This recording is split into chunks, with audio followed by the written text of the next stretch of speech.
मी प्रवीण आपल्या सर्वांचं तेज महाराष्ट्र वार्ता या चॅनलमध्ये आम्ही स्वागत करतोय। आज आपण पंढरपूर तालुक्यातील चळे या ठिकाणी जगद्गुरू संत बाळूमामा यांचं मंदिर आहे। या मंदिरामधील भाविक भक्त मागच्या 1 मार्च पासून ते 10 मार्च पर्यंत पायी आदमापूरला त्या ठिकाणी चालत गेले होते। त्या भाविक भक्तांचा 10 दिवसाचा प्रवास त्यांना त्या ठिकाणी काय अनुभव आला ते या ठिकाणी भाविक भक्त आपल्यासोबत या ठिकाणी बोलणार आहेत। ताई, तुझं नाव काय? माझं नाव तृप्ती सचिन चव्हाण, तालुका पंढरपूर, जिल्हा सोलापूर। मी विटेगावचे आहे। आम्ही 1 तारखेला पायी वारीसाठी गेलो होतो। ते 10 दिवस कसे गेले ते आम्हालाच कळलं नाही। मामांनी आमची खूप काळजी घेतली। आता 10 दिवस संपलेत की आम्हाला सगळ्यांनी एवढा जीव लावला की असं वाटतच नाही की आता घरी जावं म्हणून। इतका आनंद भेटला आणि मामांनी आमची खूप काळजी घेतली, घरच्याप्रमाणे काळजी घेतली। शाळा वगैरे सोडून आदमापूरला चालत गेली होती का तू? कितवीला आहे तू? BSc first year. मग आता तर एक्झामचं टायमिंग आलंय, मग हे सगळं सोडून तू कसं काय आदमापूरला गेली? मला बाळूमामाला जाण्याची ओढ होती, त्याच्यामुळे मी आले। 10 दिवस चालत काय काय वाटलं 10 दिवसात चालत जाताना? काय त्रास वगैरे काय? काहीच त्रास नाही वाटला। काय जण तर बिना चपलीचे होते, पण तरी पण ते तसेच बिना चपलीचे चालत होते, त्यांना काही त्रास झाला नाही। लग्नासाठी आदमापूरला गेलती की काय? मग चाले काही इच्छा होती का काय? नाही, असंच मला बाळूमामांना जायची ओढ होती, त्याच्यामुळे मी गेले। ताई, तुम्ही पण आदमापूरला चालत गेला होता। 10 दिवसाचा तुमचा प्रवास झाला, कसं काय नाही, दुःखाडा सुद्धा गुरुतला नाही बघा। काय नाही, लय चांगला झाला। मामानं आम्हाला आई व्यवस्थित चांगलं सुखी समाधान नेलं। मुखी पोरगी एक आहे आणि मी एक आहे।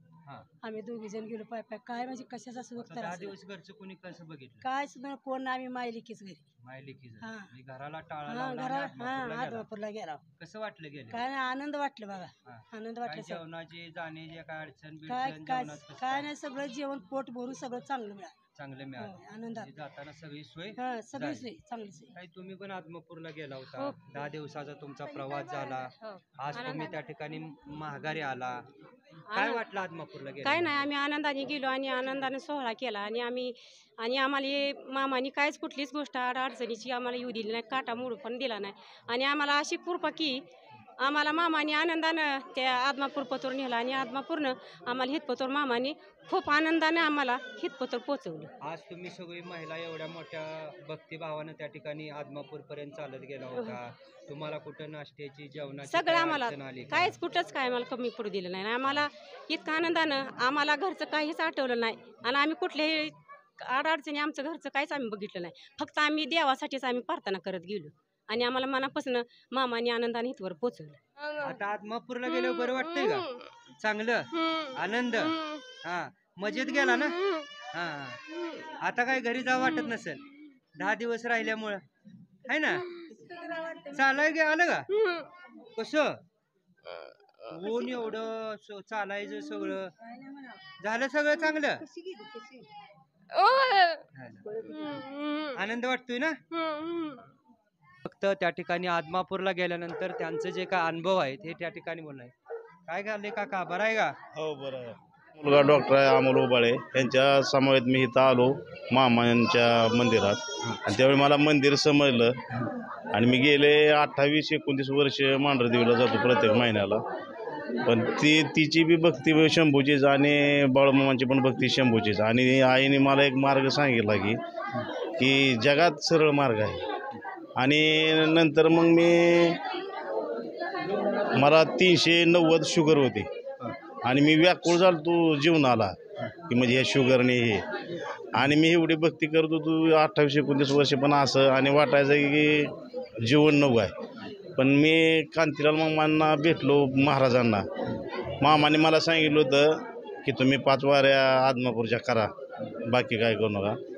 आणि नंतर मला भंडारा होता, तर मला 390 शुगर होती, ती मला 3ऱ्या वारीला 140 शुगर राहिली। आज मी 130-135 वर असतो।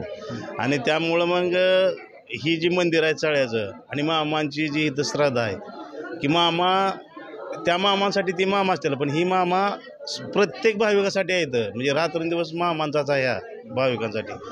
आणि जगात श्रेष्ठ माझ्या स्वतःच्या अनुभवानं जगात श्रेष्ठ मामा आहेत. आणि आज मी सगळ्या गोष्टींनी व्यवस्थित आहे. माझी कलरची कॉन्ट्रॅक्टर कामं चालते ती आणि मी आनंदी आहे.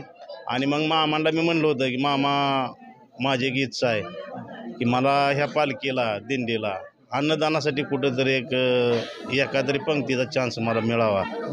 मग नंतर मामानं मी सांगितलं, मामा म्हणले मी सांगतो तुम्हाला नंतर. परंतु आम्ही ज्यावेळी मेतक्यात गेलो आमुष्याला त्यावेळी मामांनी मला इतका आनंदायी निर्णय दिला की म्हणजे महाशिवरात्र दिली त्यांनी. आणि त्यावेळी मला खरोखर वाटलं की भक्तीशिवाय काय नाही. आणि मी आता व्यवस्थित आहे. माझं काय आसुरू जे आहे ते दुःखाचं नाही तर आनंदाचं आहे तर. आणि बाळ मामा दाटून येते, तुम्ही दाटून भक्ती येते केलेली का? कुठेतरी हां. फळाला आली. आणि मी आता सध्या मी म्हणजे रात्रीची मला झोप लागते आणि मामांमुळं हे सगळं आहे. आणि आयुष्यात येऊन कुणी पण एक तरी वेळेस मामांच्या चरणी नतमस्तक व्हावं आणि ह्या चळ्याच्या मंदिराला एक तरी वेळेस भेट द्यावी कुणी बी. जय बाळू मामा.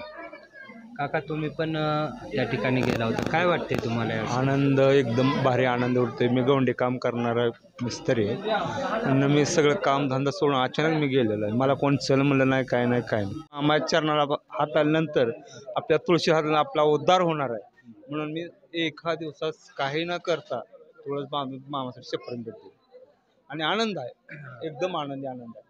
आणि हा व्हिडिओ शूटिंग सुद्धा मामांची आहे, मी तुम्हाला बघण्यासारखं आहे.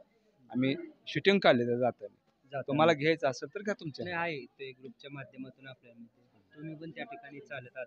होय. कसं वाटलं त्या ठिकाणी? एकदम आनंद वाटला. जेवणाची सोय, पाण्याची सोय वेळची वेळ झाली. म्हणजे आता तुम्ही आदमापूर पर्यंत जास्तोर पंक्तीचं नियोजन वगैरे हो करत हो होता. हो. समजा एखाद्याची पंगत काही अडचणीने राहिली तर मग कसं नियोजन करत होता? आपलं सामान संकटच होतं ना, म्हणजे काही सगळं सर्व संकटच होता गाडी. म्हणजे सगळ्या साच्या तुम्ही हो, सगळं हो. सोबत घेऊन त्या ठिकाणी हा. जात होता. जेवणाची कुठंच अशी ताटाटूप झाली आणि नाही. 10 दिवसाचा जो काय प्रवास होता घरदार एकदम आनंदित झाला. आनंदित झाला. आता प्रवास करून आले येऊन वाटायला लागले. अजून एकदा प्रवास अजून 5 दिवसाचा वाटतोय अजून करावा. गेल्यामुळं मन आनंद प्रसन्न आहे, झाला. आनंदी आहे. होय. अजून वाटते की त्या भक्तीत विलीन अजून होऊन वेळी जावं. हो. घरादाराचं काही त्यावेळेस आठवलं काय नाही. आठवलं नाही. कॅमेरामन गणेश, मी प्रवीण, तेज महाराष्ट्र वार्ता.